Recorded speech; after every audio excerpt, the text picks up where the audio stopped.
ब्रह्ममुरारिसुरार्चितलिङ्गं निर्मलभासितशोभितलिङ्गम् जन्मज दुःखविनाशकलिङ्गं तत्प्रणमामि सदा शिवलिङ्गम्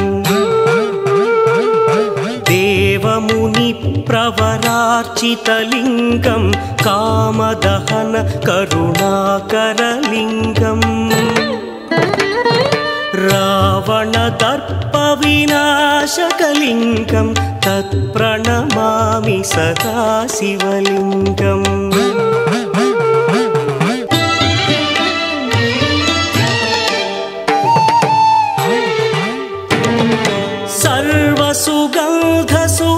सर्वसुगन्धसुलेपितलिङ्गं बुद्धिविवर्धनकारणलिङ्गं सिद्धसुरासुरवन्दितलिङ्गं तत्प्रणमामि सदा शिवलिङ्गं कनकमहामणिभूषितलिङ्गं फणिपरिवेष्टितशोभितलिङ्गम्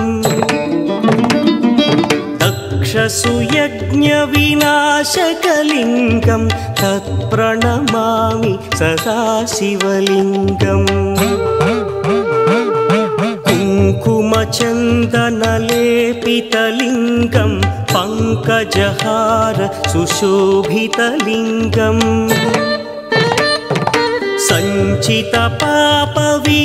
सञ्चितपापविनाशकलिङ्गं तत्प्रणमामि सदा शिवलिङ्गम्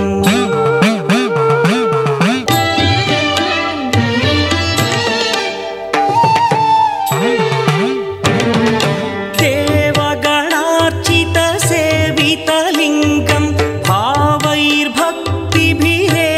च लिङ्गं दिनकरकोटिप्रभाकरलिङ्गं तत्प्रणमामि सदा शिवलिङ्गम् अष्टदलोपरिवेष्टितलिङ्गं सर्वसमुद्भवकारणलिङ्गम् अष्टदरिद्रविनाशनलिङ्गं तत्प्रणमामि सदा शिवलिङ्गम् सुरगुरुसुरवरपूजितलिङ्गं सुरवनपुष्पसदार्चितलिङ्गम् परमपदं परमात्मकलिङ्गं तत्प्रणमामि सदा शिवलिङ्गम् त्रिदलं त्रिगुणाकारं त्रिनेत्रं च त्रियायुधं त्रिजन्म पापसंहारम् एकबिल्वं शिवार्पणम् त्रिशाखैः बिल्वपत्रैश्च अच्छिद्रैः कोमलैः शुभैः तव पूजां करिष्यामि एकबिल्वं शिवार्पणम् कोटिकन्या महादानं तिलपर्वतकोटयः काञ्चनं शैलदानेन एकबिल्वं शिवार्पणम् काशीक्षेत्रनिवासं च कालभैरवदर्शनं प्रयागे माधवं दृष्ट्वा एकबिल्वं शिवार्पणम् इन्दुवारे व्रतं स्थित्वा निराहारो महेश्वरा नक्तं हौष्यामि देवेश एकबिल्वं शिवार्पणम् रामलिङ्गप्रतिष्ठा च वैवाहिककृतं तथा तटाकादि च सन्तानम् एकबिल्वं शिवार्पणम् अखण्डबिल्वपत्रं च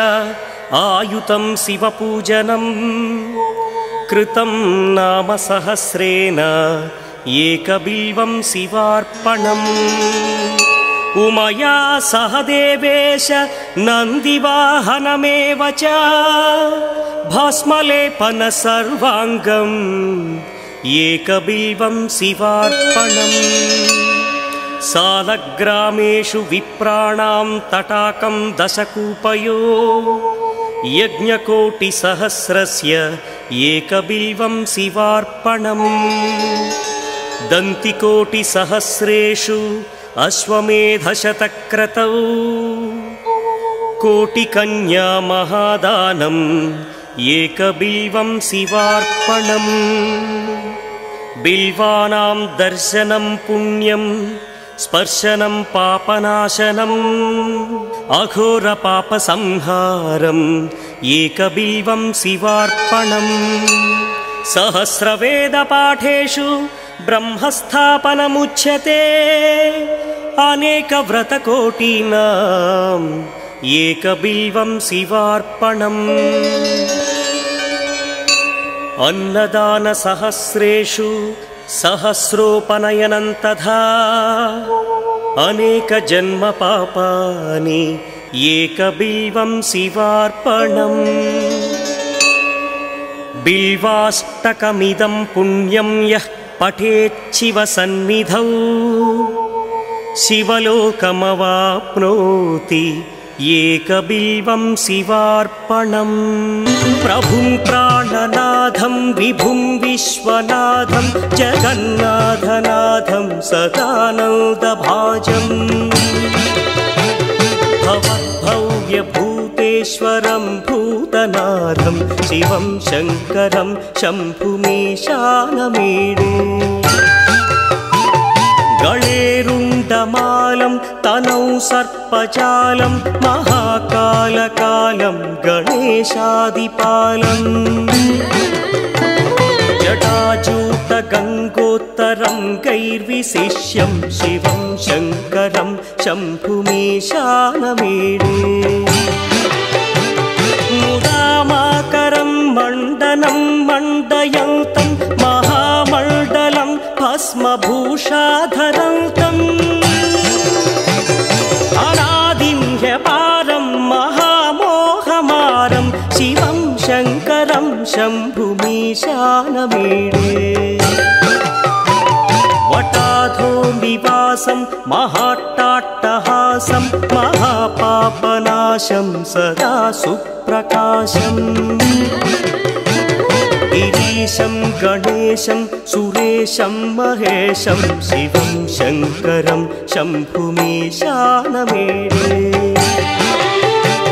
गिरीन्द्रात्मजा सङ्गृहीतार्धदेहं